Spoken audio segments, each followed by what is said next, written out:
I have to say, our countdown music, it's a bop.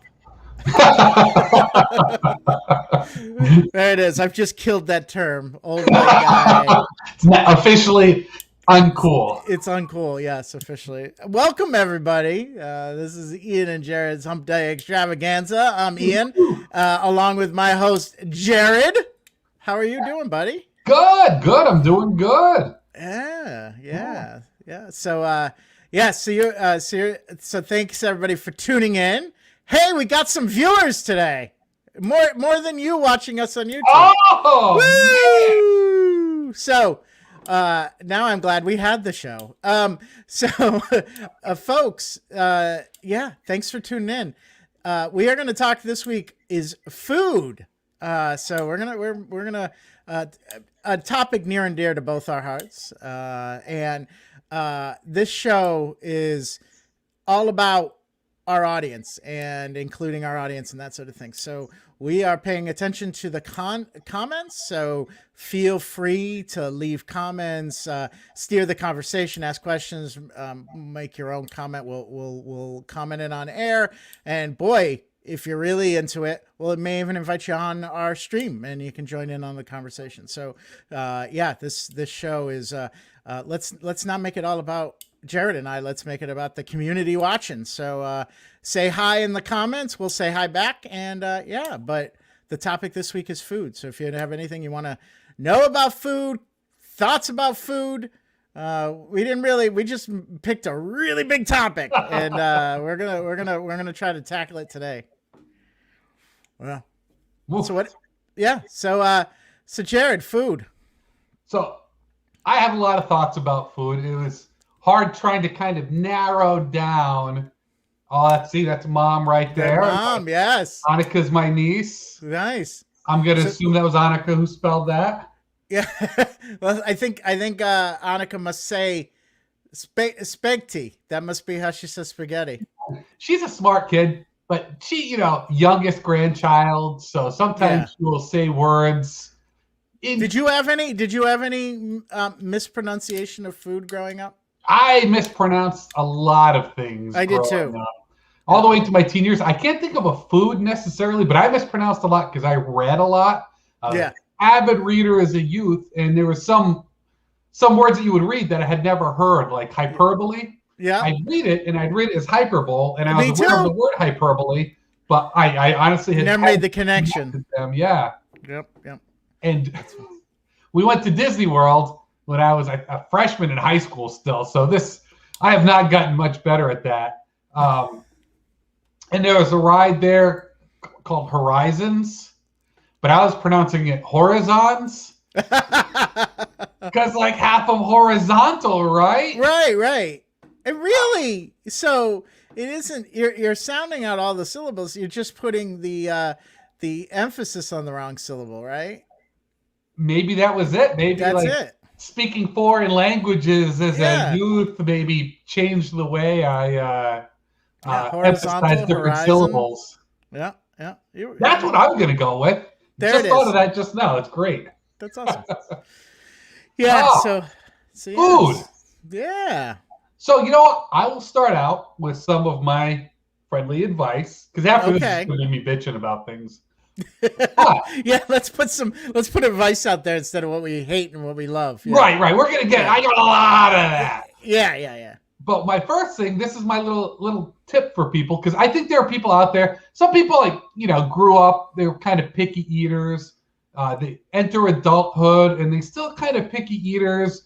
They want to expand their horizons, but nobody wants to. It's when you go to a restaurant, I think is the big one, and you're spending money. You're ordering food, and you don't want to order something that you don't like. So it can be tough for somebody trying to expand their horizons. So my advice to that, it's a pretty low-risk move, is when you get a meal, usually come with a dinner salad. Yeah. That's the first place. When they ask what kind of dressing, ask if they have a house dressing. Oh, okay. Some of those are homemade. It'll be like a lot of different kinds, a lot of different flavors, vinaigrettes, Italians, creamy ones, whatever. If it sucks, who cares? It's the dinner salad that you're out. But if it's good, you've just expanded your food horizons. You've cultured your palate a bit. So that is my little tip for people I who are love looking that to expand tip. their food horizons. I'm gonna now that I'm venturing out to restaurants again. That is a tip I'm Cool. going to take wholeheartedly. A little tangential, but in the same vein. Guess who just like in the last month decided that he likes ranch dressing and never did before this Oh, month. really? Big, Yeah, big move for you there. big move, and all it was actually I might have been doing deep dives into TikTok lately. That's how I'm ending my pandemic life. Is the last gasp of pandemic isolation is me watching TikTok before I emerge. But there's this woman who is English woman, and she's kind of obsessed with Americans. Kind of how I'm also obsessed with British people. Like the culture I'm very interested in. And she just recently tried ranch dressing, because ranch dressing is pretty uniquely American, right? Mhm. And she got so excited about trying it. It's now like one of her favorite foods. Like, and now so she goes on camera and tries it and that sort of thing. It got me so interested. I was like, you know what? I should go back and try ranch dressing. She likes it so much.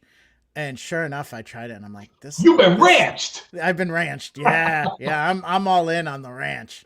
So, but then I'm telling people this, and then I'm like, I don't need any new unhealthy foods entering my life at this point. I'm 49 years old. I don't need like I was great. That was a great healthy decision. Maybe, he doesn't eat ranch. I'll have maybe a time. Maybe I'll have oil and vinegar, something a little healthy. But no, just wrote it up with fat ranch, ranch. Yeah. Well, I will say this.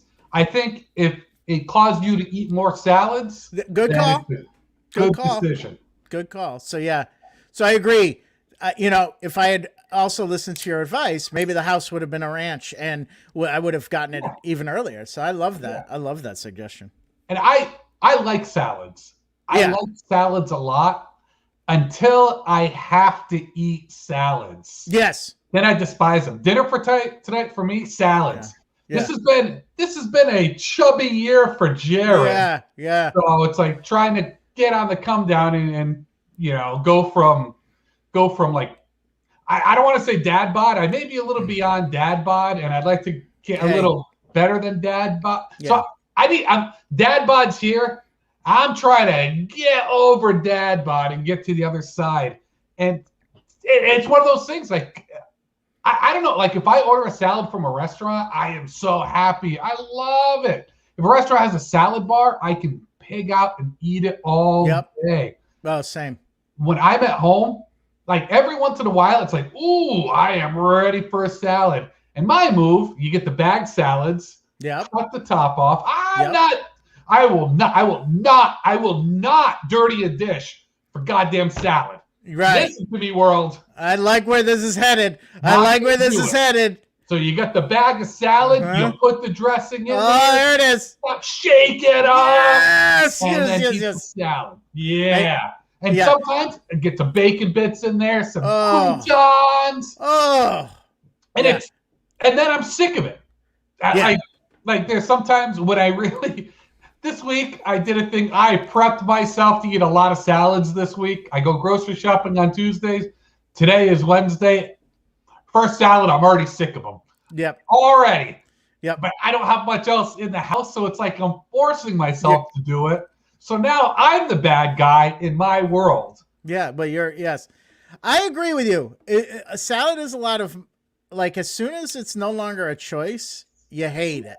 If it's a choice, all right, and you're doing it. But again, you got to be careful, because even if it's a choice, if you have anything better than a salad, you're going to want what's, better. Totally. Yeah. Totally. And I actually think if I put them into like big bowls, yeah, I would enjoy them more. Maybe it's just that medium that helps. Like, I don't know. I love the idea of the bag. I've never done it that way, but I knew where you were headed, and I'm like, that is kind of genius. If you're eating salad alone in the house, why dirty a dish? Right. Yeah. And why try to like raise your standards of yourself any more than that? I'm alone. I'm eating a salad. You know what? I'm going full loser on this one. Go full. Well, Jerrod, and also, you're a hero. You're an environmental hero because now that packaging gets one more use out of it. Right. Not only was it the container for which the bag of salad was sold in, but now it's the delivery into your system, and so it gets one more use before it hits the refuse. You know what? I never thought of it that way, but I'm feeling awfully heroic right now. Yeah, you are a hero. You are a hero. I never thought of this. I could go on about like salads that I love. My dad likes to cook for his son, which is great for me because my dad likes to cook. He's a good cook. Yep.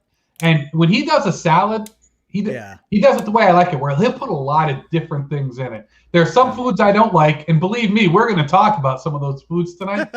But he like pomegranate, he'll throw in there. He'll cut up avocado and throw that in there. All this good stuff, and I really enjoy it. One of my favorite meals is a salad and then steak that you cut up and put into the salad with blue cheese. Oh, that is wunderbar, which is German for wonderful. That's right.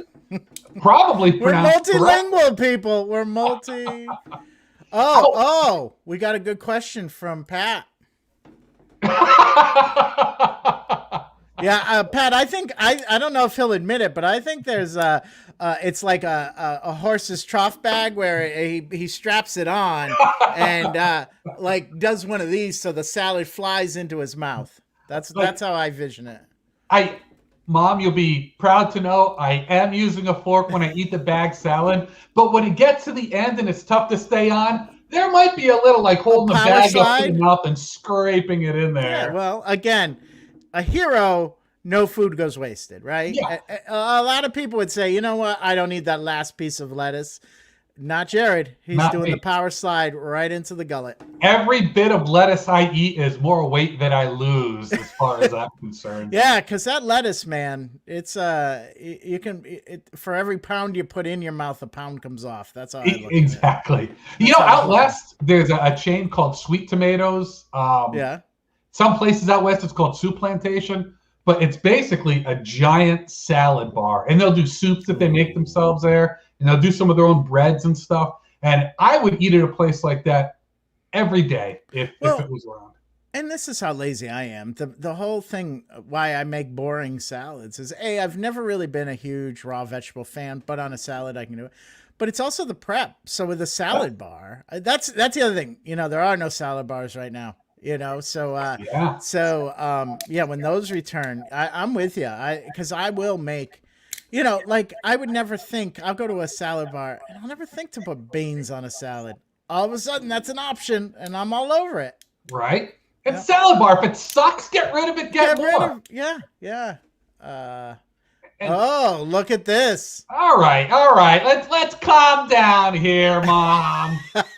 Chocolate in a salad.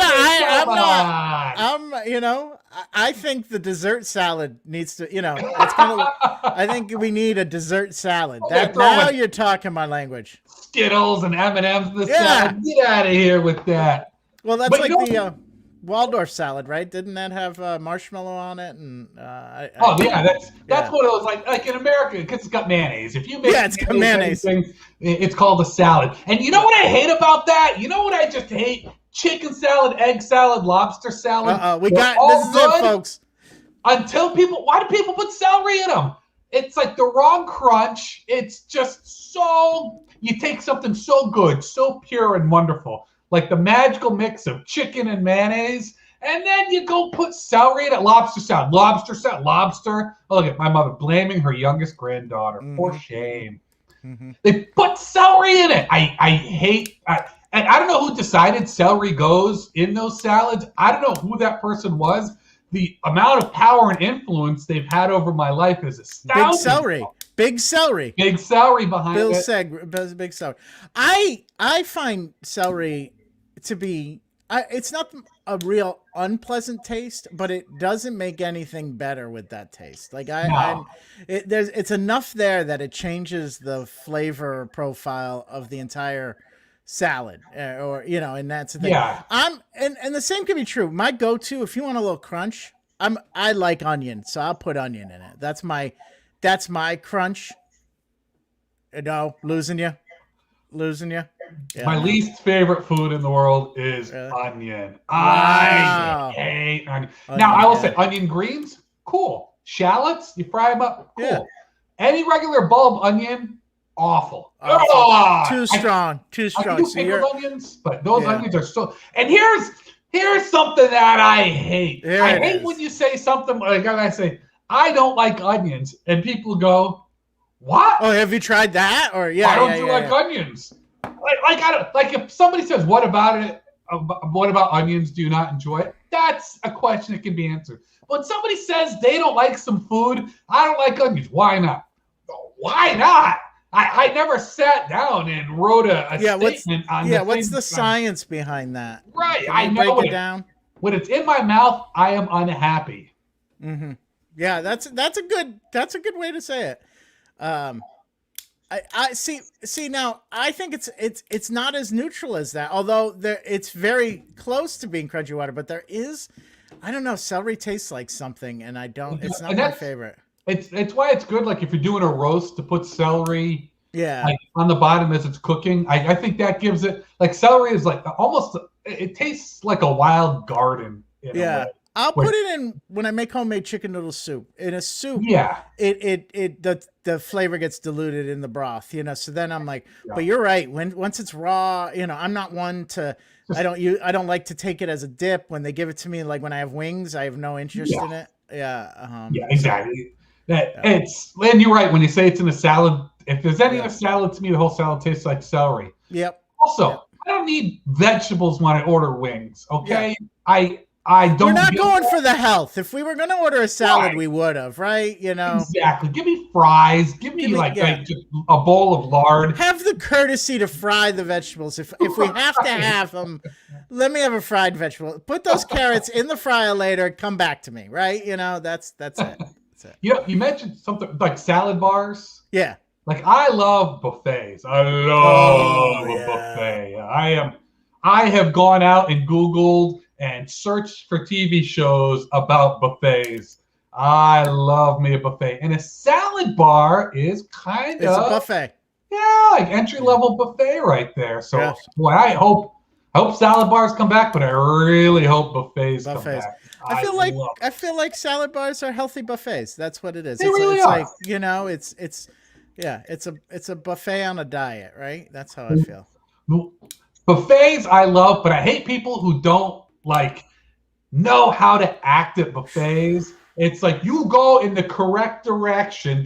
If we're running into each other in a buffet, somebody is wrong, and that someone is not me. Yeah. Every single time. Well, I love a big buffet, like the casino buffets. Oh yeah. Well, you got to turn a corner. When you got to turn a corner, when it's no longer a bar, but it is a friggin' neighborhood block of food in front of you. That now you're talking about.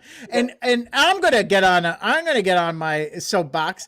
And those of you who would tell me that buffets are disgusting or kind of shame people for liking buffets, that is un-American. Buffets, and I know buffet clearly is probably a French word or an Italian word, right? I don't care. We have co-opted the buffet and made it our own. The best buffets in the world come from this country. I am sure of it. So do not come at me saying they're disgusting or I'm not into it. No. It is American heritage. And I'll tell you something. It's so American that I think it should be mandated that on the dessert portion of the buffet there needs to be apple pie. That's how American. That's.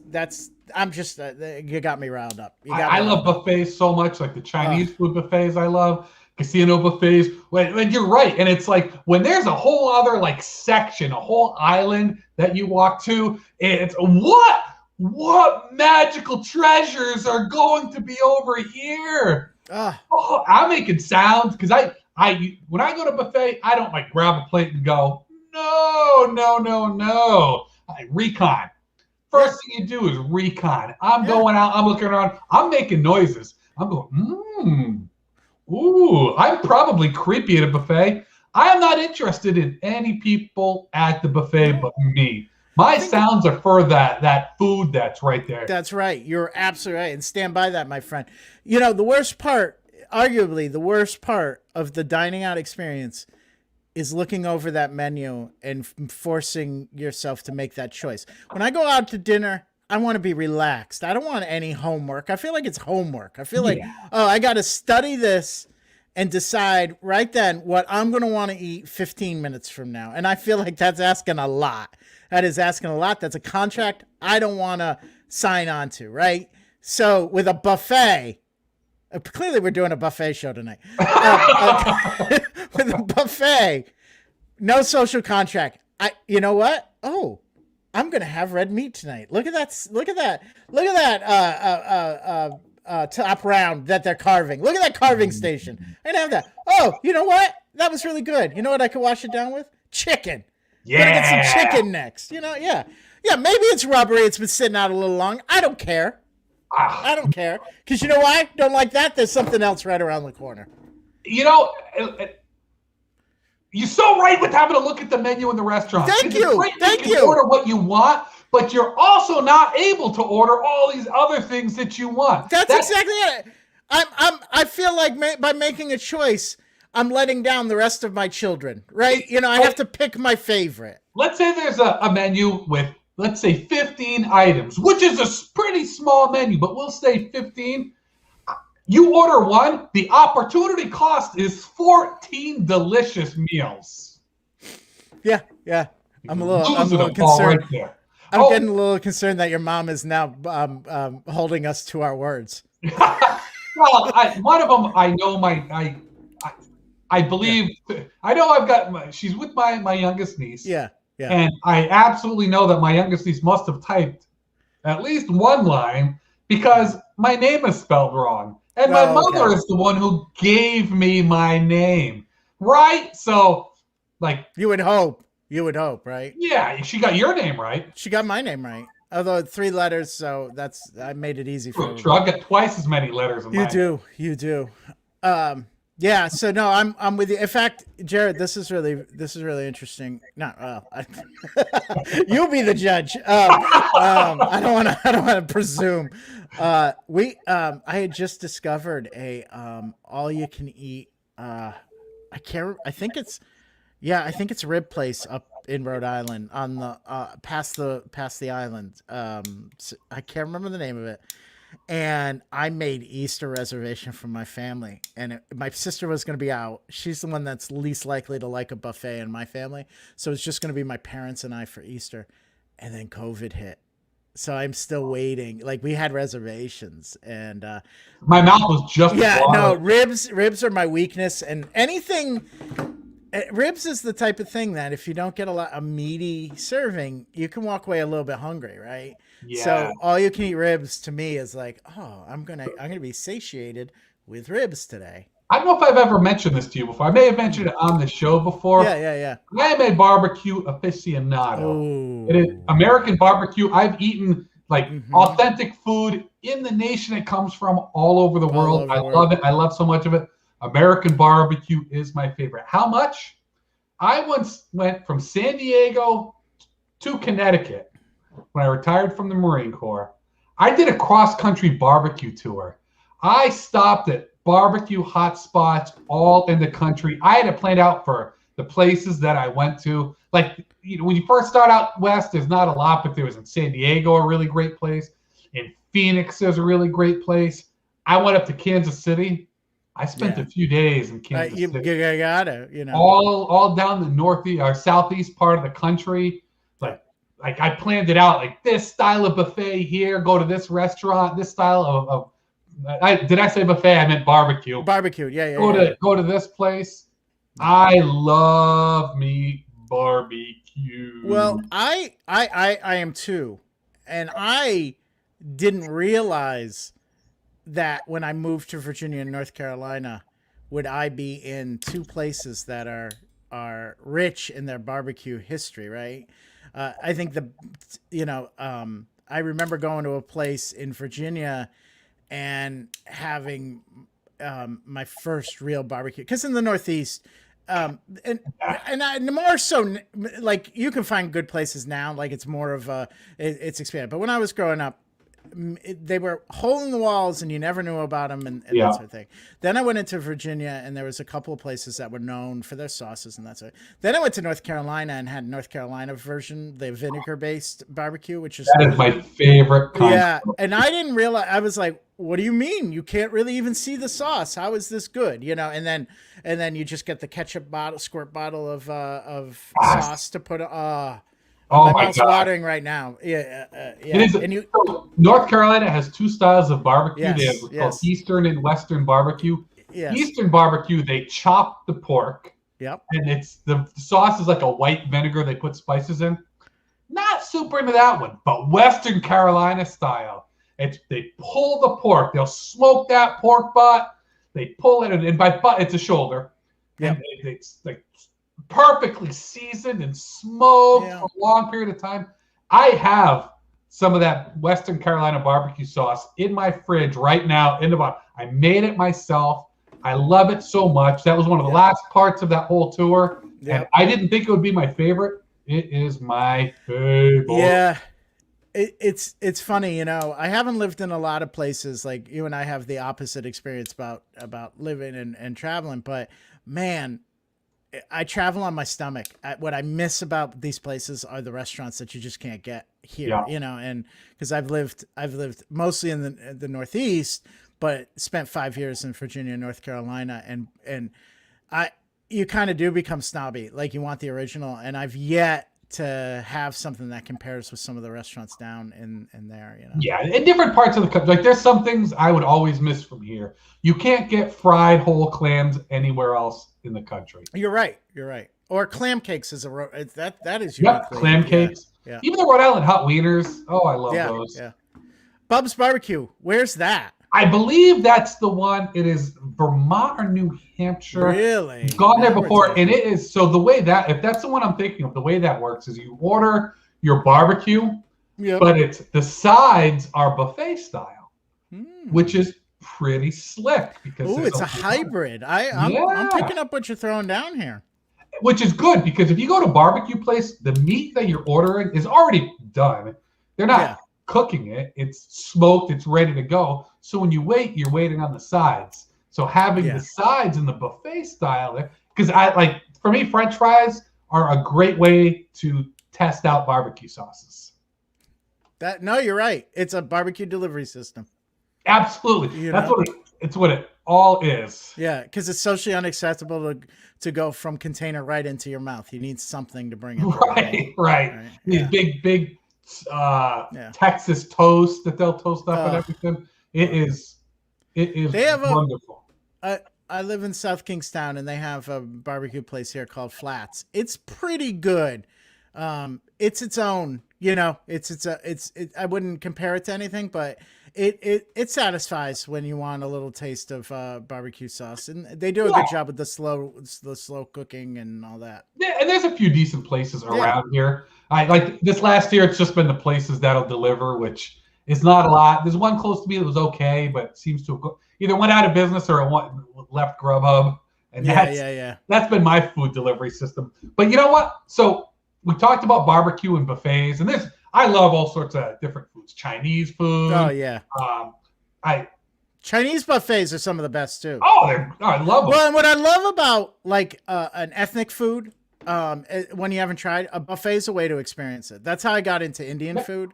Is I went to an Indian buffet, and then that's where I discovered the sweet ambrosia of chicken tikka masala, which is my and that would be something that I don't know when you read it off. It's, you know, once you put the word yogurt in it and that sauce has yogurt in it, I'd probably like, man, no, but you know, again, that's why, again, I think the menu is really a poor thing about dining out. Like it doesn't even describe what accurately, if you list the ingredients, well, ingredients change their flavors based on what else is in the thing. Yeah. You know, so now I'm glad you're talking about ethnic foods because I love ethnic foods, and I love like ones that I've never heard of before and trying new things. I went and where my niece lives up in Vermont. They have like the little craft fairs, and they have locals will set up their little food things there.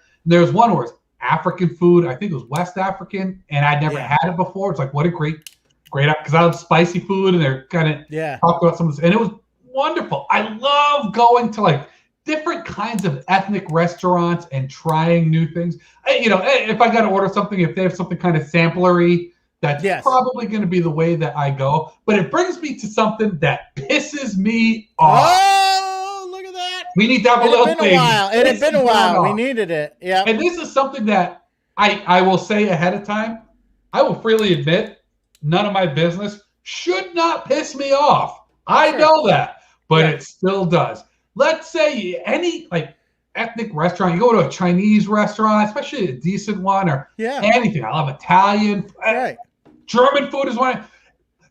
When there's somebody there who orders something like a burger at those, I get angry. Do you? Wow. It's none of my business. I know. I know I've got no business being angry, but I do. Yeah. I get so pissed off. It's like, this is just but let me put it is getting let me angry. put it let me see if I can maybe change your view on that a little bit.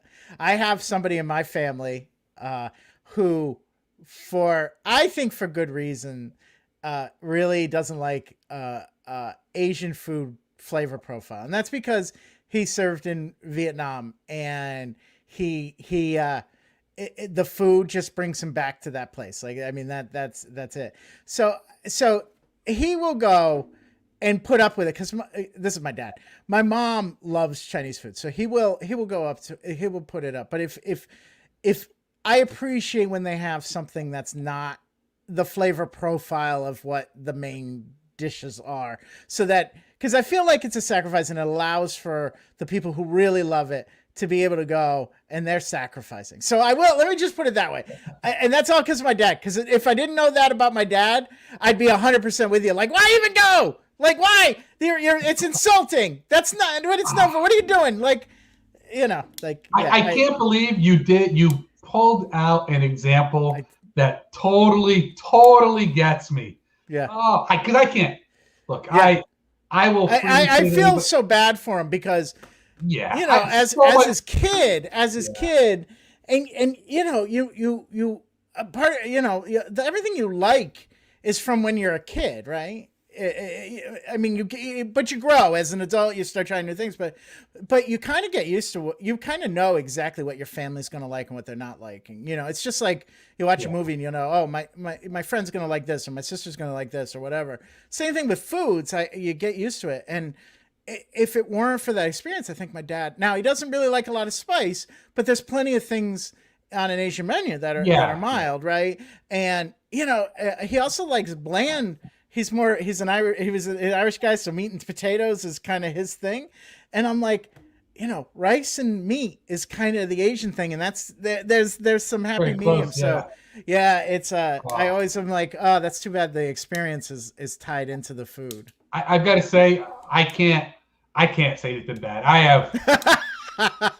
have, and this is, and I'm not going to go on very long about it, but I will say, I have so much respect for Vietnam vets, so much. Like very seriously, and I won't go on about it because it'll change the nature of this episode. But totally get it. Love your dad. Well, he appreciates it. Wouldn't know how to turn on YouTube to save his life, so he's not watching. But on his behalf, I'll let him know. Well, you know what? You bring up like. The way you eat as an adult is usually rooted in how you ate as a child. Yeah. And growing up, my parents were both very much, don't say you don't like it until you try it. And which is kind of the kiss of death. Yeah, and my dad was in the Army, so we lived in Germany for a few years. And German food, if you look at it, it's very meat and potatoy. But anywhere you go, and Europe is no different, when you go to that country and you eat the foods there, it is very different.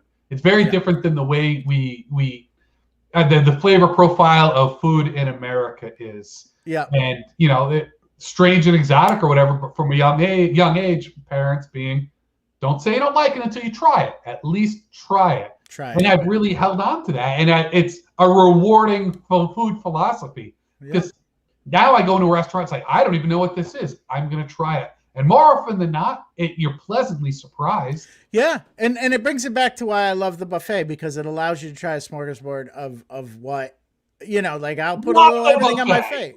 Yeah. Yeah. You go. Yeah. This really should have been a buffet show. Oh my God. I saw an episode it was about buffets. In fact, this was years ago. This is probably 20 years ago, but it still sticks in my head. It was a buffet in Vegas, and I thought it was Bellagio. And I went to Bellagio for this, and they didn't have it. So maybe it was the wrong one. But this buffet, like all chef prepared, and one of the things they would do is they would take king crab legs, and they'd cut them in half lengthwise. So you were getting a long, skinny trough of crab meat. You didn't have to fight for the crab meat. And I wanted to find, because there was a lot of good things there. That really stuck with me. But if there's a buffet willing to go to that length, you know everything's just going to be an incredible experience. Now, Jerrod, we can't. I already know where you're going, and I'm on board. You're the Nordic? The Nordic. Yeah! Oh. I'm looking at the webpage right now. It's open. It opened up in April. Yep. It's open, yeah, and it is $111 for an adult. It is. It is all you care to eat, and they have lobster on the menu. So you can have as much lobster as you want. King crab legs, like all the expensive foods. It is. And they do something that's genius. Also, all you can drink milkshakes, which is genius because you're a sucker. There goes for the inexperienced buffet goer. Yeah, you stop on the way home and you get your milkshake. So I went as a kid a few times. My folks found out about it. We went there, and I was, especially as a teenager, I was a good kid to bring to all you can eat buffets because you're getting the money's worth, Yeah, that's it. I take it as a personal challenge. Yeah, if they're just eating carrot sticks, it's like, you jerk. But me, I'd go to town. I went, it must have been 2 or 3 years ago. I can't remember exactly. I went back. I've never been. This is my shame. I've made plans with 2 different people already to go down to Nordic Lodges here. And $111 a person, you know what?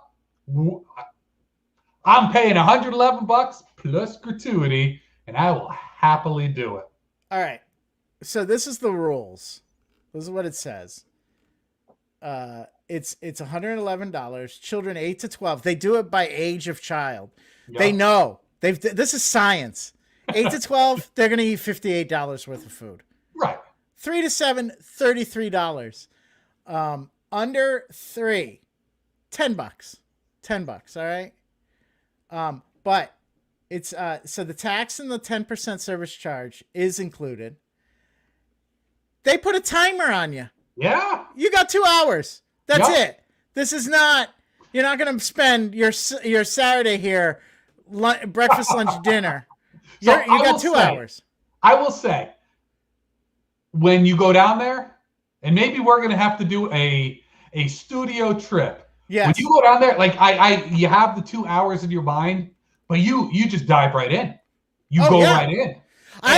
A good buffet, I see where I'm sitting. Like they go to seat you, but I'm not going to the table first. I'm going right to the buffet. I'm like, put one in for me. This is a waste of time. I know. Oh, yeah, I'm with you. Like that 2 hours, I can eat a healthy amount of chow, and 2 hours is plenty. 30, 40 minutes in, I've already gone through a couple lobsters, some crab legs, a filet mignon. Mm-hmm. I mean, I've got myself pretty full at that point. Yeah.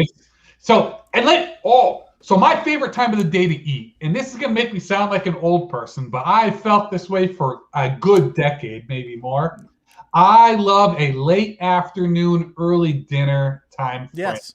For multiple reasons. Number one, I don't feel bad about eating 2 meals worth of food at If that you've point. missed lunch and it's an early dinner, right? Exactly. I've got to eat enough for lunch and dinner. Yeah, exactly. Also, if it's too late, it's going to affect my sleep. You'll get really tired and you're full, but you don't want to sleep when you're really full. You just don't sleep well. You got the meat or butter sweats or whatever all night. But at that time frame, let's say you eat around 3-ish and you're done at 4. Hey, you can take a walk. There's plenty of time to work through all that food that's been in your system. And then by the time it's bedtime, you feel good. So I'm ready to go to bed. I'm ready to go to bed. My digestion's, it's already happening. Right. And this is me. I never did desserts as a kid, but I do feel as an adult I enjoy a dessert.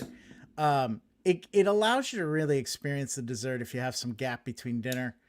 And like if I'm gonna, like, I'm a big fan of during the summer months going out for ice cream, like making it a trip to that was a favorite thing to do as a kid. Like, oh, we're gonna go get ice cream, and sometimes, the other night I had there's a Mexican restaurant down in Wakefield that opened up and I hadn't been, and it was really good.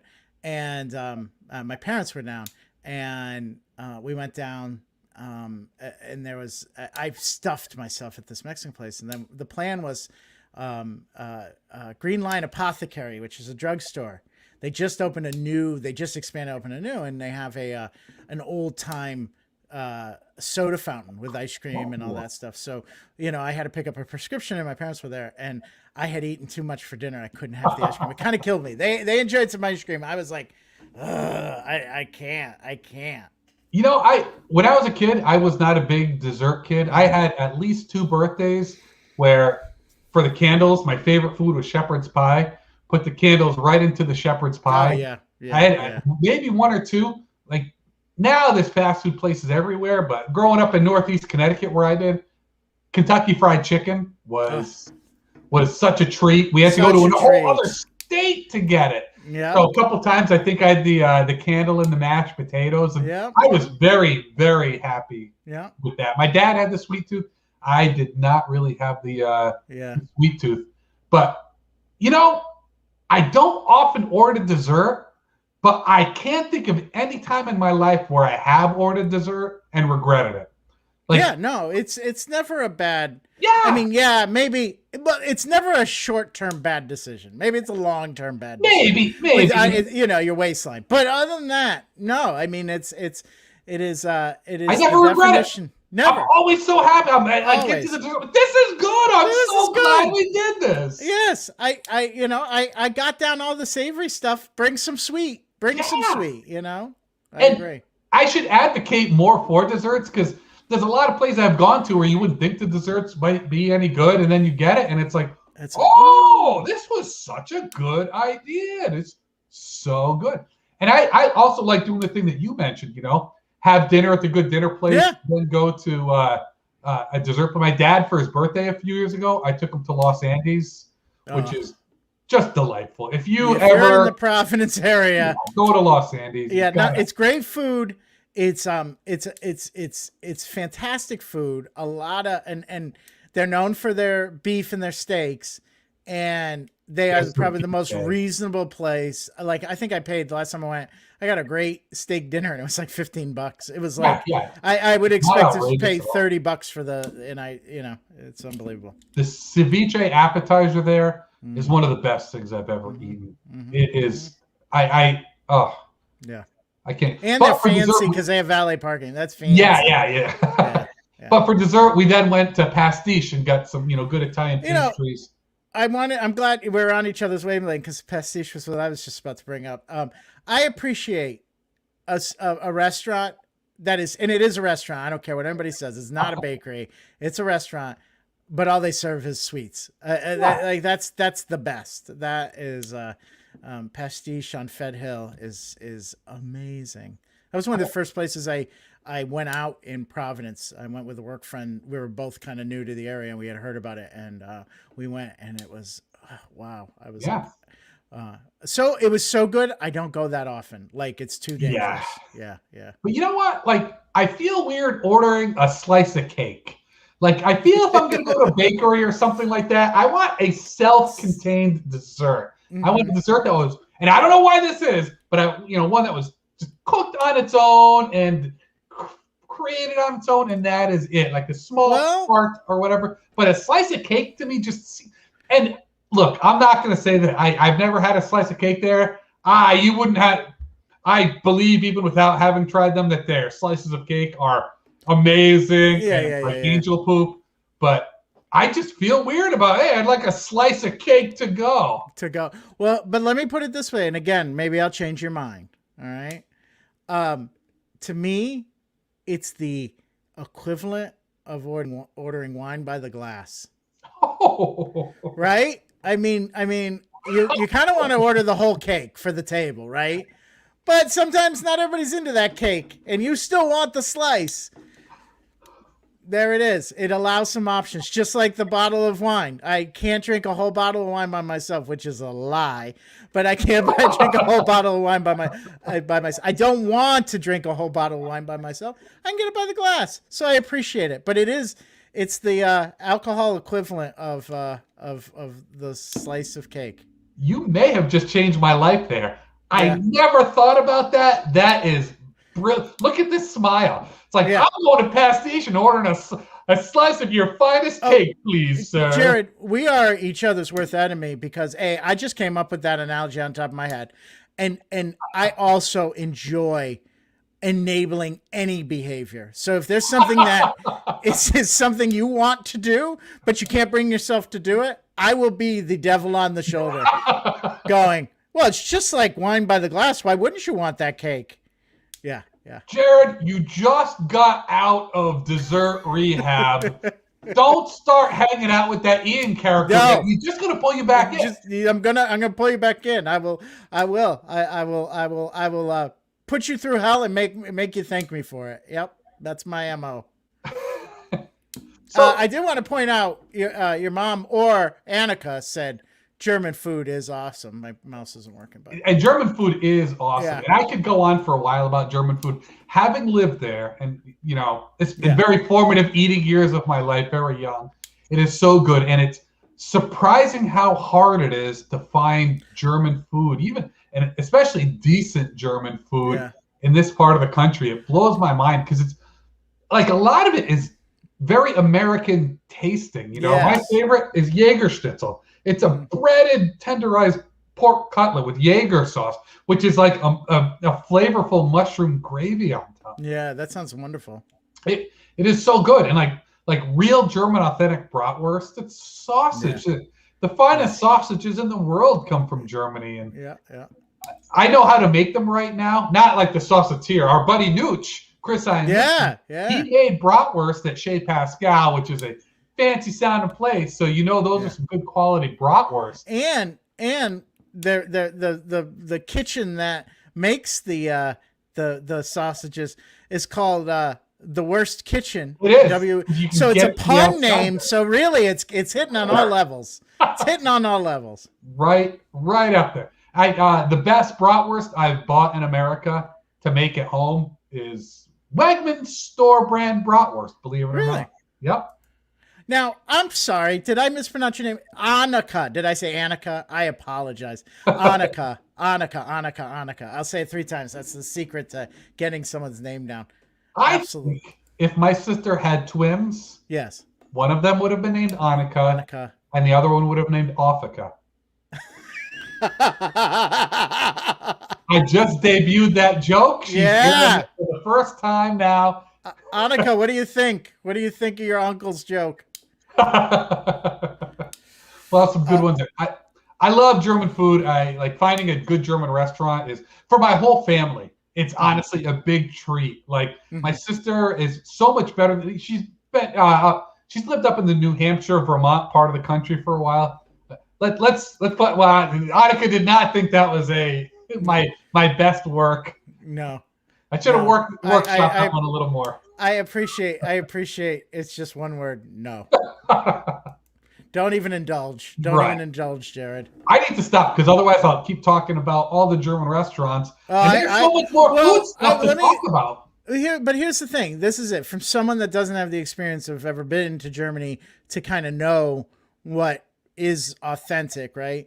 Yeah. I've only and with when it's a popular ethnic type of food like Chinese, where we can get a lot of it and in variety in America, you can kind of get different flavor profiles and say, okay, that's the restaurant I like, and that, and people say that's a little bit more authentic. Problem with German food, you get one restaurant in a city or a state even, and you're lucky. And that's what passes for German food, right? Yeah. And there was, from what I understand, there was a really authentic one. I went a couple of times in Springfield, Mass, called the Student Prince.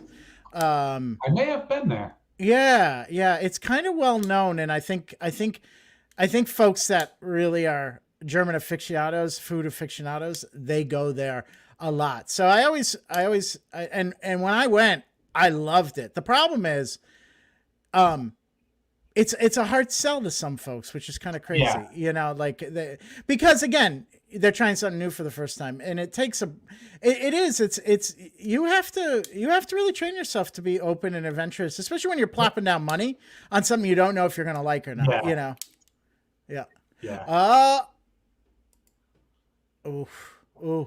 The pain. Annika, as somebody that performs with your uncle a lot, he hears this a bunch. So this is not new news to me, but it's very true. Thanks for keeping it real. Ian could not be more wrong.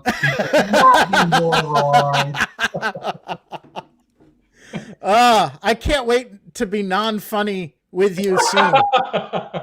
I can't wait in person. That's my one last thing on German food. Yeah, let's do it.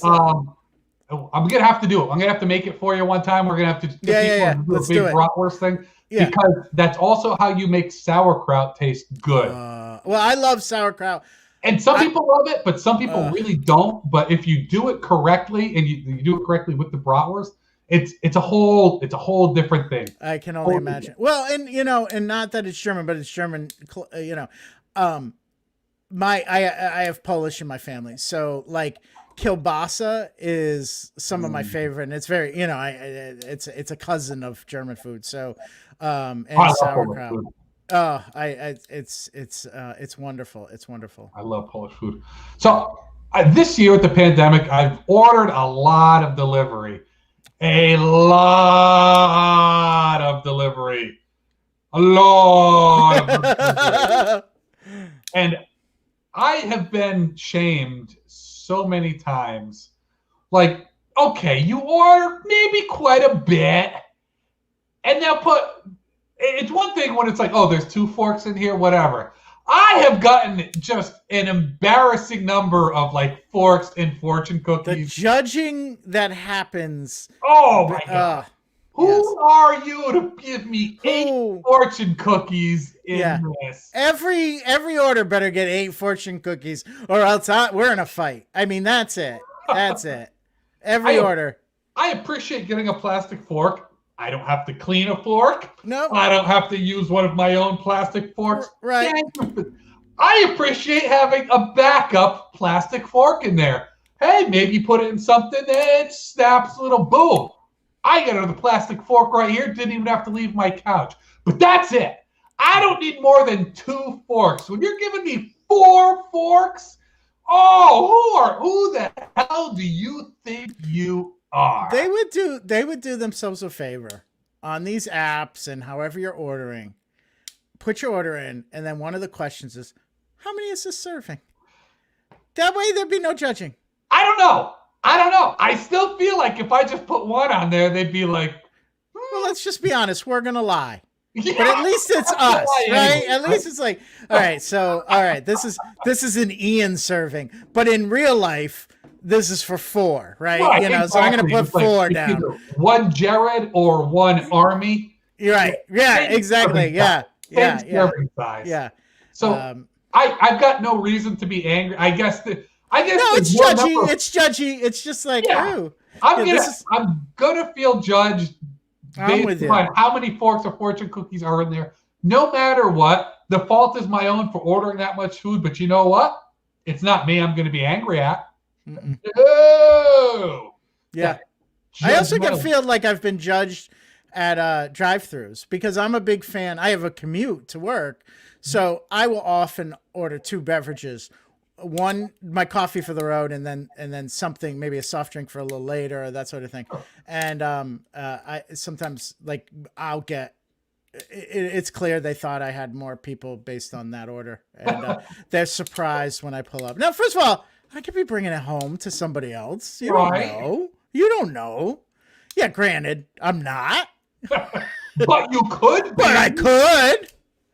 Yeah, I could have somebody waiting at home for some food. I don't. Like when they hand one bag and say, "This is for you," and then they hand another bag and say, "This is for, I guess, you as well." I guess you as well. Hold on, Yeah. man. Yeah. But you know what I will never do? I will never like be a jerk. I can't stand when people are like, "Can't even get my order right at a fast food restaurant." Blah blah blah. No. I can't stand that complaint. Those are my heroes, the people who work there. Yes, and they've worked through. They have kept me entertained and sustained throughout this entire pandemic. Because for me, eating out is entertainment. It would, when we were doing stay at home, getting takeout was the only form of leaving the house and getting something, treating yourself to something. It was really the only thing. And these poor folks kept on doing it. And I'm done with the argument that, you know, everybody's going on about, oh, no one wants to work. They just want to stay on. No. I'm not going to get political, but I'm done with it. Grocery workers, fast food workers, all these people, as I'm privileged enough to be working from home, keeping myself safe. They still got the essentials going. And I'm sorry, restaurants are not essential. They are important, but the fact that they kept open was for the good graces of, if a grocery store had to shut down, the state's going to step in. I mean, people have to get food, right? Restaurants, that's not true. And these folks continue doing it and providing me, and adding to the 10 pounds that I gained over stay at home, A year ago we were calling them heroes. Yep. They and still now are. It's like, wow, you're being too lazy. Yeah, no. Yeah, you don't need to get paid that much. Boy.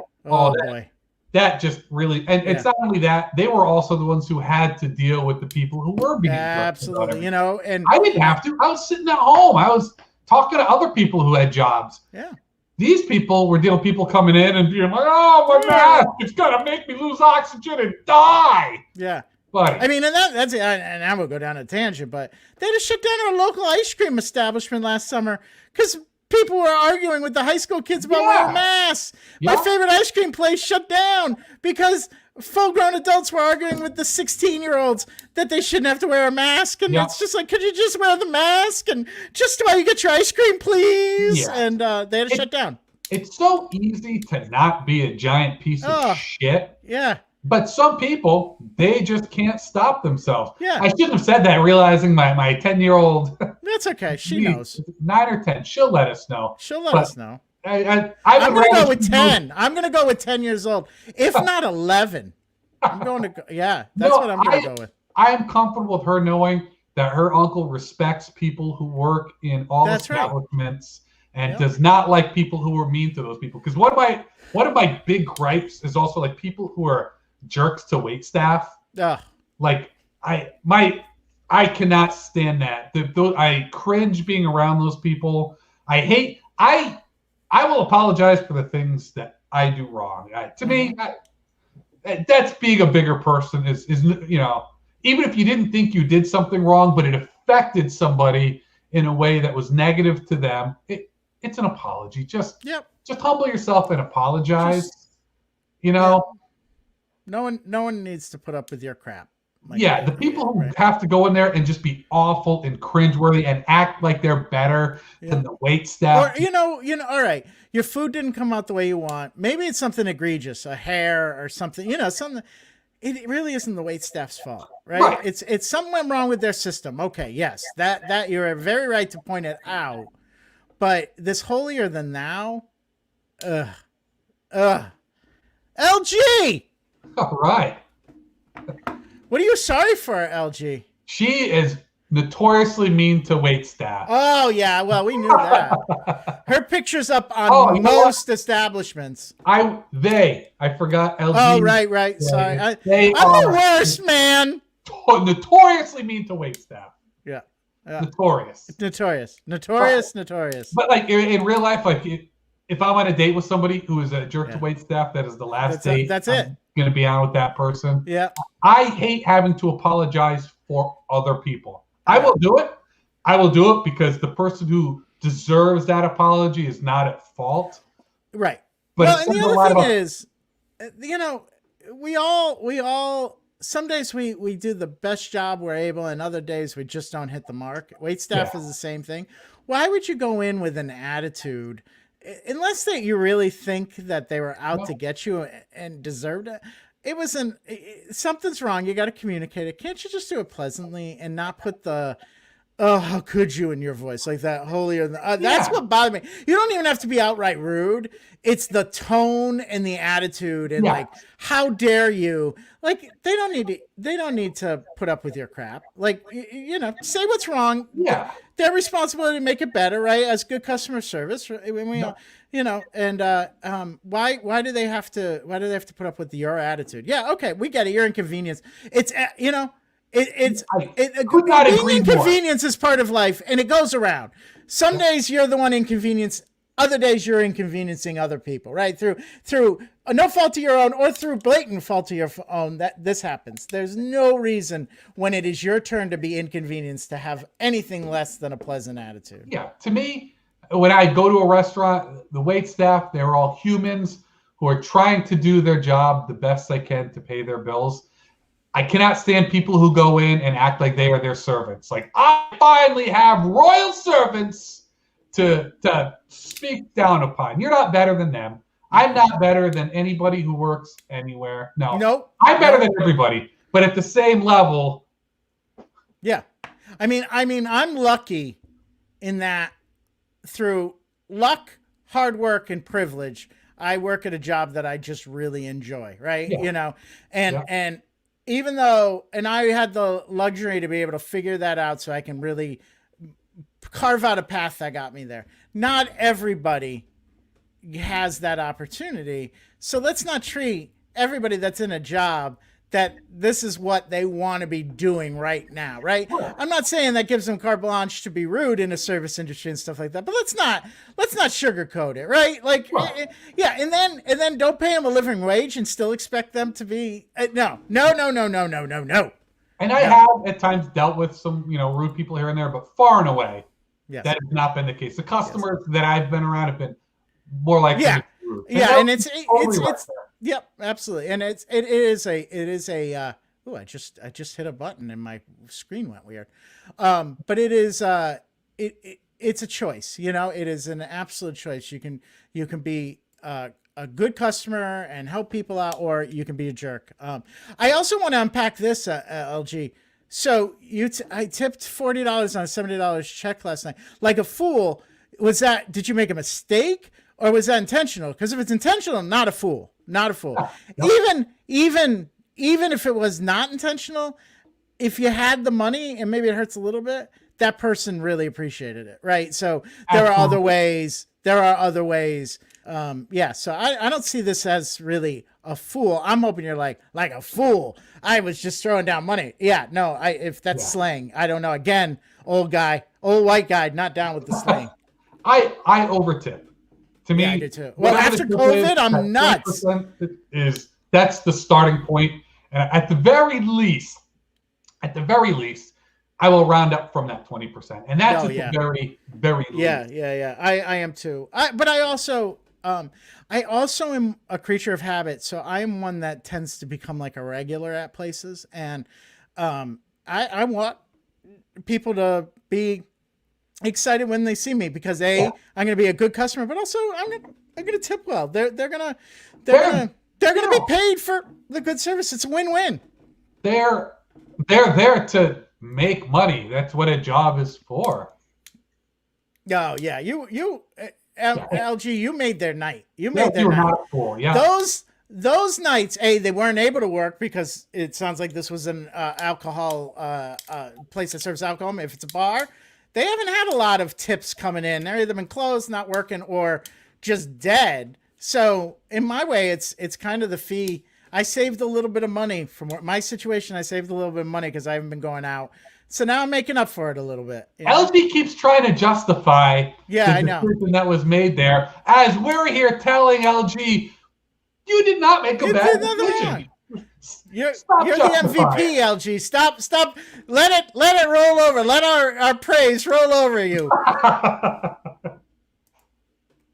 Oh, that's funny. That's funny. You know, yeah. I think that's really, as we open, realize these folks, and not just the servers, but all the folks in the establishment have felt the pinch, and the owners as well. So as I go out, I feel like, it may be time to look at, let's be honest, we need to look at the tipping structure of these establishments. I mean, that's the reason why a lot of people are having a hard time. Europe has it well. You just pay for what you get. Yeah. And if you tip, it's for extraordinary service, but it's not really a thing, right? You know, we need to go a little bit. We should not be making hardworking folks be dependent on people's goodness of tips, right? It's a flawed system. And I'll be honest with you, if there's one thing, and I'm sad to say this, but my faith in humanity is a little bit shooken, and I don't want to be at anybody's, I don't want to be at the discretion of anybody what my income's going to be based on what they're feeling and how much they think my self-worth is. I think I'll pass on that. I've seen too much in the last year to have a lot of faith in that. I can't stand the entire concept of people who get tipped wages being able to have a considerably lower minimum wage. Yeah, it doesn't. It's so bad. Come on. It's gross. It's gross. It's gross. And then, you read about tipping disparities. Yeah. It's pretty gross. It's pretty disgusting. This brings me back to that opening scene in Reservoir Dogs where they talk about tipping. And someone was making the argument that I only tip for really great service, and one of the other mobsters just goes off and says, "Do you know that tipping is one of the only ways that single mothers can make without any kind of special training or anything can make a decent wage, and it's all between it's amazing." This is back in the 90s, so very different now, but it's all that really stuck with me. That was, you're right. And boy, what happens if they were to get the tips and they were making that minimum wage, but it was ever since that scene of that movie, Quentin Tarantino is the reason that at a formidable age, because I was probably like 16, and that's when you start taking on adult responsibilities and figuring out what kind of person am I going to be? What kind of tipper am I going to be? How much is this? I also believe if you can't afford to leave the tip, you probably shouldn't go to that restaurant, right? It's part of just because, I'm going to get I'm going to a place that most of the entrees are $10. If you can't afford a couple extra bucks to put on top of that, then you shouldn't be eating at the restaurant. Find a $5 place. And again, then you that's everything. So. Yeah. I even think it's kind of gross when people break out the calculator and leave the exact minimum tip because when I was a kid, they'd say 15% and now they say 20%, which I am totally fine. Yep. And that's my starting point. If I'm doing the math, it's just to see where my starting point is. So a few years back, I got a Venmo credit, debit card. It's not a credit card. And my favorite thing is when I go out as a group, I throw that card down because instantly I can go and split the bill with them, and I don't waste the wait person's time. It does the splitting out for you. And one of the things I love, and I don't care, I usually kind of, because I'm not a drinker, I usually come out a little bit on the bottom end of this, but I don't care. I love just saying there's 4 of us. We're splitting it 4 ways. I'm not going to go down. Oh, you got an appetizer. You got 2 drinks, and that drives me up a wall. It all comes around, with the exception is there is a couple of times that someone just came in and had, an appetizer. Then I'm like, all right, just throw a couple bucks. But for the most part, you go out as an adult, you just cut it. Don't waste the service time breaking it out.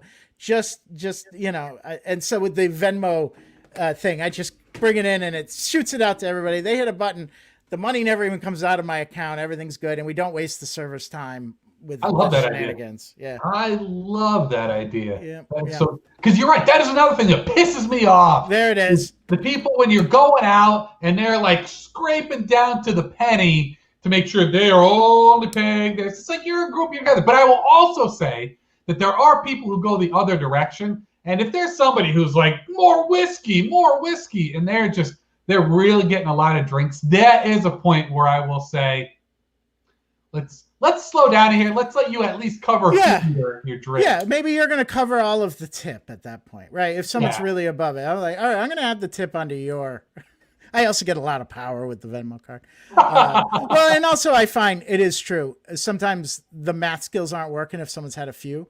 So it also takes that that equation out of it. Is like, oh, okay, the person that's paying can kind of do it. But that was the best thing I learned as an adult. Actually, my roommate John in college, his dad was a chef, so he grew up kind of in the service industry, and he used to hate it. And college kids, we're scraping together every dime. So if I went out and we got this, I made a choice when I went to the menu, and I only am going to pay $10 tonight because that's what I ordered, so I get it, but it used to drive him nuts. And then when I got my first job and it was, and you have some disposable income, when we started going to let's just split it 4 ways. Yeah, that's the way it goes. Yeah.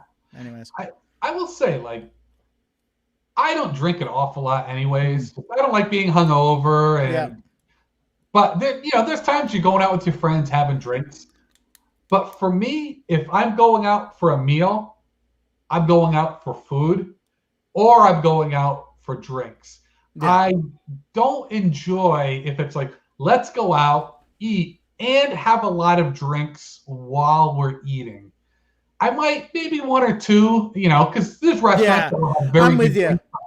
That's not where I want to be like pounding drinks. Yeah, and in fact, and if you are going out and you want to do a meal, usually you start at a restaurant, then you go to a drinking establishment. Like It's 2 separate, and again, I'm cheap when it comes to spending my money. I'm cheap. I'm not cheap when it counts, but for me, I make cheap decisions. Like it's not worth it to me. Like I do so alcohol is not worth it to me.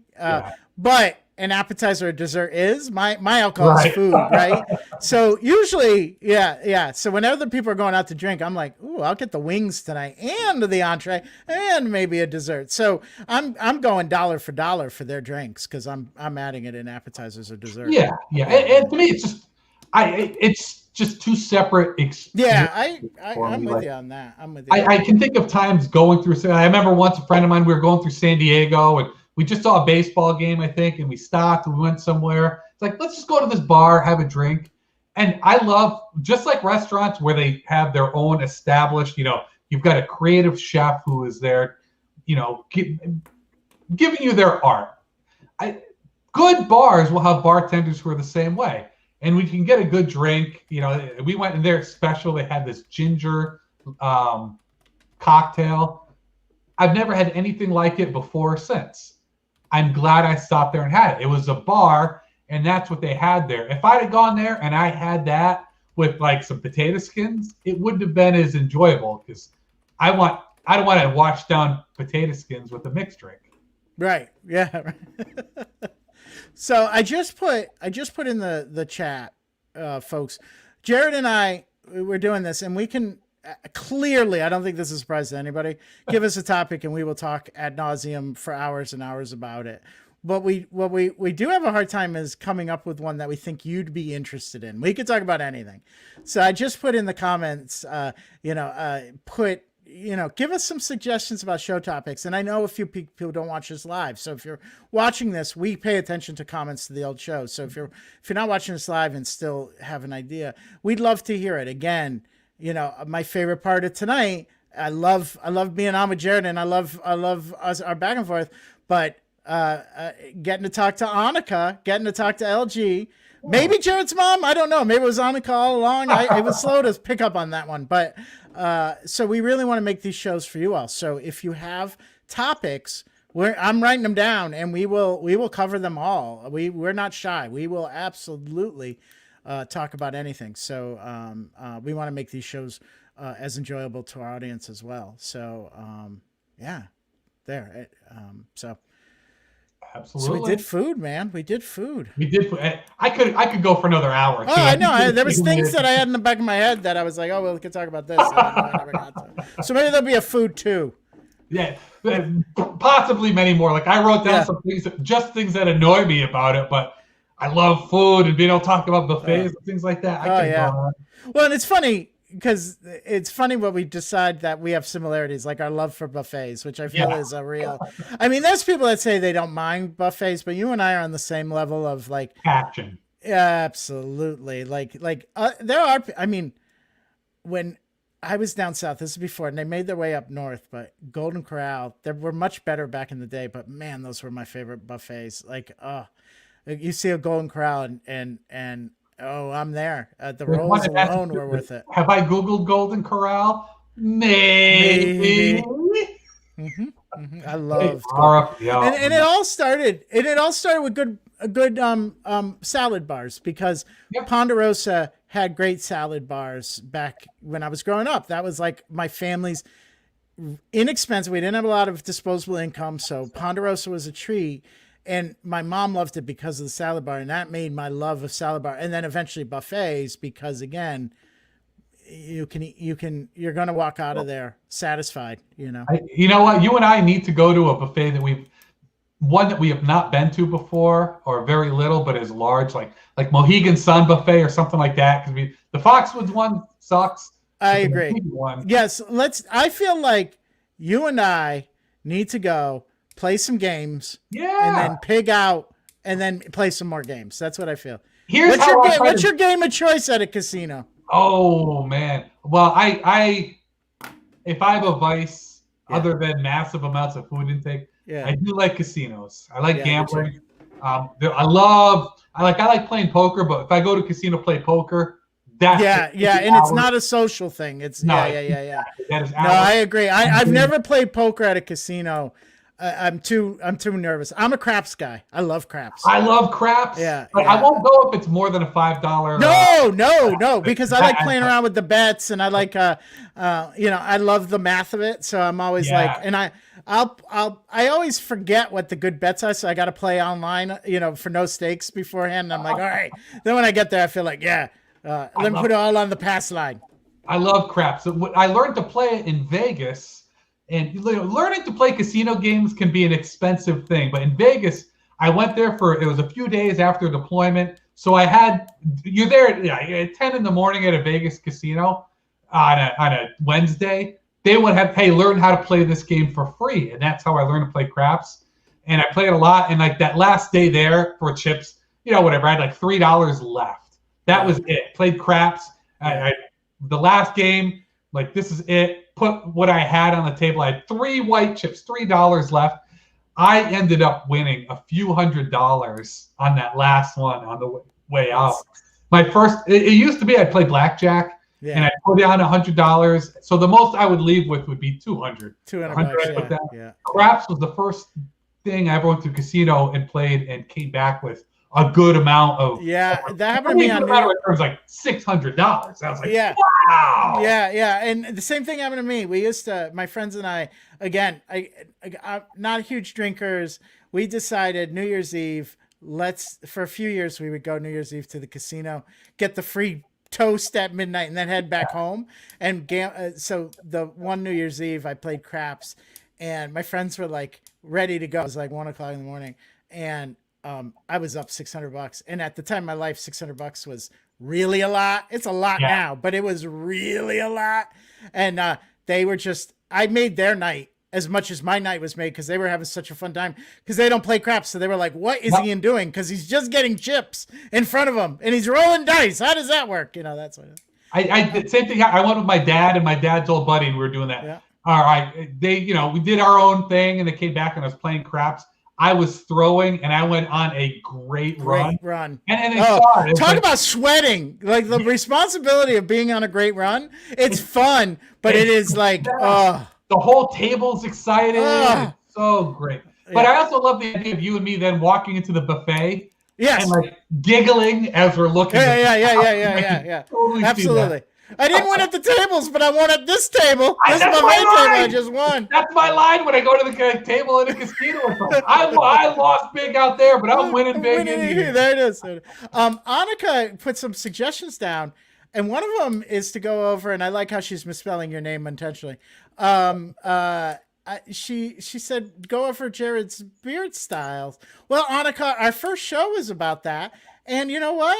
We can do it. Look at that! Hey! Look at that! Look at that guy! Oh, Look at that guy! Dapper. Look at that guy! Whoa! Yeah! Look at this guy! Oh! And our favorite, the flock of seagulls look. And then, of course, the French waiter. This guy. So that was fun. That was a we've had our first flashback episode. Yeah. That's what that was. So yeah, animals. All right, we could animals. Some stuff that has happened over COVID, like the wildfires. Yeah, we could. Maybe that's a good. Like, what are the things that kind of got overlooked that were huge deals, but kind of got overlooked? Like, remember Australia was on fire. That's right. And then of course the wildfires in America, the protests, that sort of thing. We could probably do that. I will also say that without getting political, over the last 4 years, there's just been so much outrage. We were numb to it a little bit. That it's drowned out so many other things. I agree. I totally agree. So, yeah, those are all. Thank you, Annika, for those suggestions. I'm writing them down, and we. I think that was I don't think that was just Annika on that one. I think that was group effort. Yeah. Members. All right. I don't know. I'm just. I'm throwing it out there. Oh, well, are we at that point? I think we're at that point. We're at plugs. Yeah, we got a lot going on, Jerrod and I. We definitely have Would I Lie to You tomorrow night. I'm the host and Jerrod's a panelist. So if you like a lot of this, but with more people, join us. It's a fun game if you've never seen it. LG concurs. Also, again, it's less about who's on air and more about who's in the comments. So I would suggest heading over to Providence Improv Guild YouTube channel. That's where the comments come in really rapid fire and are hilarious. So that's tomorrow night at 8. So search for Providence Improv Guild on YouTube. And tomorrow night at 8, there will be a stream. So Would I Lie to You? It's a game show. The panelists are trying to decide if people are telling the truth or if they are telling lies, and it's a lot of fun. And on Friday night, are you performing this Friday? I am. Bring Your Own Improv. It is our last online show. Ooh. Our last one. I performed on the first one. I'm performing on the last one. And that was actually one of the first theaters to start. We were one of the first ones to do the online stuff. So and consistently do it, which I my hat's off to you because it's hard stuff. It's hard. It is, and it took a lot of hard work. There's some people who that was their first time performing improv. But in general, everybody did really great, and it's going to be kind of bittersweet because they're able to bring some people who aren't local to former performers who moved away were able to come back, and the awesome, great, wonderful, funny people. So a little bittersweet. I'm very excited to get back on stage, but the last online show there, it's fun. It's a lot of fun. 7 and 9, and then that's awesome. So just Google, Bring Your Own Improv. Look for, you can Google it, search for it on YouTube. But and maybe we'll have something for you on Saturday too. We're not sure. But if you join into Would I Lie to You tomorrow night, by that time we should know if we're doing something on Saturday. So if we do something on Saturday, it'll be at 9:00, and we'll let you know. So also your mother says in one of your haircuts, you look like a gnome. Jerrod, that's for you. I look a lot like my mother.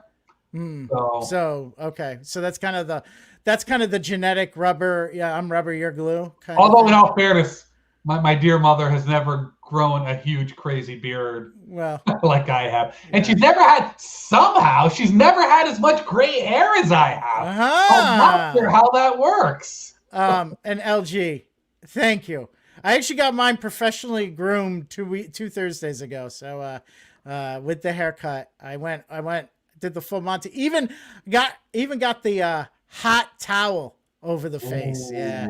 I go to a great barber that does it the old school with the straight edge on the back of the neck with the hot lather. Talk about being pampered. But thanks, LG. Yeah, it feels good after a year of non-grooming to have groomed.